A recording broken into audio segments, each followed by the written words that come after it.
Assalamualaikum warahmatullahi wabarakatuh. Perkenalkan, nama saya Cud Aja Putri Tasya, NIM saya 24146005. Prodi saya Sistem Informasi Fakultas Teknik. Saya ingin menceritakan kisah Nabi Isa putra Nabi Ibrahim. Nabi Isa kita kenal sebagai Nabi yang ke-9 setelah Nabi Ismail dan sama-sama putra dari Nabi Ibrahim wassalam. Kisah Nabi Isa berawal setelah Allah SWT menggunakan Ismail kepada Nabi Ibrahim wassalam. Kemudian Nabi Ibrahim terus berdoa kepada Allah SWT agar digunakan anak dari istri yang bernama Sarah, yaitu istri yang selalu setia bersamanya dalam menyangka kalimahullah. Allah kemudian menyambutkan doa Ibrahim dan mengutuskan beberapa malaikat dalam bentuk manusia untuk menyampaikan kabar gembira kepadanya bahwa akan lahir seorang anak dari istri yang bernama Sarah. Mereka juga memberitahu tujuan mereka lainnya, yaitu pergi mendatangi kaum untuk menyampaikan azab kepada mereka. Nabi Ibrahim wassalam merupakan seorang yang selalu memuliakan tamu dan juga orang yang dermawan. Lalu tidak lama kemudian Nabi Ibrahim datang membawa anak sapi yang gemuk yang telah dipanggang serta menghidangkannya kepada mereka, tetapi mereka tidak makan dan juga tidak minum jamun yang telah dihidangkan tersebut. Dengan kondisi seperti itu, Nabi Ibrahim merasa takut. Kemudian malaikat-malaikat tersebut menanyakan dan segera setelah beritahu kepada Nabi Ibrahim tentang diri mereka serta memberitahukan maksud dan tujuan mereka untuk menyampaikan kabar gembira kepadanya dengan akan adanya kelahir seorang anak yang alim berilmu. Sarah mendengar bicara mereka. Lalu dia datang dan hampirinya dalam keadaan heran terhadap kabar gembira yang mereka sampaikan. Dia berpikir bahwa bagaimana bisa melahirkan sedangkan dia merupakan seorang wanita yang sudah tua dan mandul. Ketika itu usianya 90 tahun, sedangkan suami yang juga sudah lanjut usia mendengarkan bicara tersebut, para malaikat berkata, "Demikianlah Tuhan memfirmankan, sesungguhnya Dialah yang Maha Bijaksana, lagi Maha mengetahuinya." Mendengar beritahu tersebut, Nabi Ibrahim pun menjadi tenang dan berbahagia karena apa yang dinanti-nantikan ternyata akan segera tiba. Nah, selanjutnya kelahiran Nabi Isa. Selang beberapa waktu, berita yang disampaikan oleh para malaikat menjadi kenyataan bagi Nabi Ibrahim. Istrinya Sarah melahirkan seorang anak laki-laki yang kemudian diberi nama Isa oleh Nabi Ibrahim. Pada saat itu, Nabi Ibrahim telah berumur 100 tahun, lalu Isa lahir 14 tahun setelah kelahiran Ismail. Al-Quranul Karim tidak menyebutkan secara panjang lebar tentang kisah Nabi Isa dan demikian pula tentang kaul yang kepada mereka diutus oleh Nabi Isa. Akan tetapi Allah memuji Nabi Isa di beberapa tempat dalam Al-Quran, di antaranya, "Dan ingatlah hamba-hamba kami Ibrahim, Isa, Yakub dan mempunyai perbuatan yang besar dan ilmu-ilmu yang tinggi. Sesungguhnya kami telah mengujikan mereka dengan mengerahkan kepada mereka akhlak yang tinggi, yaitu selalu mengingatkan manusia kepada negeri akhirat. Dan sesungguhnya mereka pada sisi kami benar-benar termasuk orang-orang pilih yang paling baik." Selain itu, Nabi Muhammad SAW juga memuji Nabi Isa dalam sebabnya, "Ya mulia putra, ya mulia putra, dan putra yang mulia adalah Yusuf, dan putra Yakub, putra Isa, putra Ibrahim."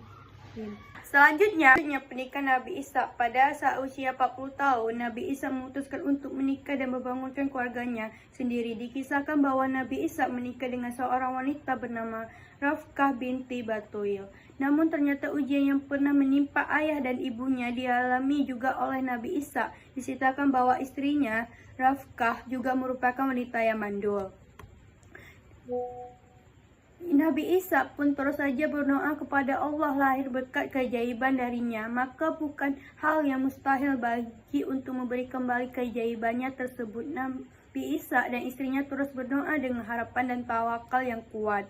Setelah beberapa penantian keajaibannya tersebut, datang Rafkah hamil dan ternyata Allah memberikan anak kembar. Anak tersebut diberikan nama Lis atau Yesau dan Yakub. Betapa bahagianya Nabi Isa di usia yang telah senja, dia mendapat menurunkan putra kembar oleh Allah SWT.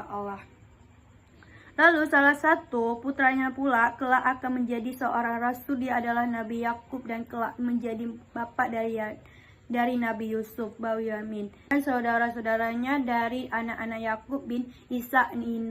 Inilah jika bakat terbentuk Bani Israel atau keluarga Israel. Disebut Israel karena Nabi Yakub seringkali melakukan perjalanan di malam hari. Lalu saudaranya kembarnya Lis disebut orang-orang Arab yang setelah Ihlis atau Ihlishu yang merupakan nenek moyang dari bangsa Romawi. Nah, selanjutnya kesabaran membawa berkah. Setelah pernikah mereka, Nabi Isa dan istrinya menunggu kelahiran anak mereka, namun belakangan terungkap bahwa Ribka yang menjadi istri Nabi Isa ternyata mandul sehingga mereka kesulitan mengandung anak.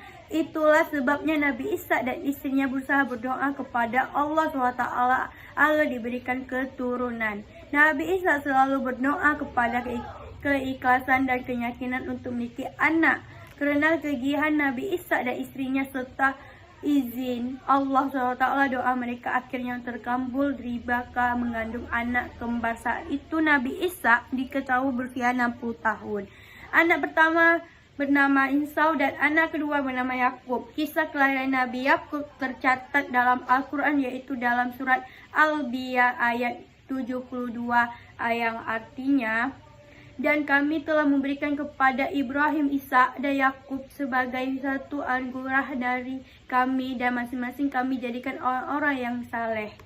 Sering kali berjalan waktu, anak-anak Nabi Ishak memulai tumbuh, yakni Insau dan Yakub. Menemu sering berjalan waktu, anak-anak Nabi Ishak mulai tumbuh, yakni Insau dan Yakub. Namun di antara mereka memiliki kepribadian dan minat yang sama sekali berbedaan. Insau ingin menyempurnakan ketampilan berburunya untuk menjadi pemburu yang handal. Sementara Yakub memiliki sifat lembut, dia lebih suka tinggal di rumah dan membantu orang tuanya. Yakub juga diberitahu bahwa dia suka mendirikan kemah di sekitar rumahnya. Sifat Insau ternyata diturunkan dari ayah dan sangat mirip dengan ayahnya. Pada saat yang sama, sifat lembut Nabi Yakub diwarisi dari ibunya. Ketika Insau dan Yakub mencapai usia 15 tahun, Nabi Ibrahim yang ada kakek mereka ditakdirkan untuk wafat. Nabi Ibrahim diketahuinya meninggal pada usia 175 tahun. Jenazahnya dimakamkan di dekat makam istrinya Siti Sarah.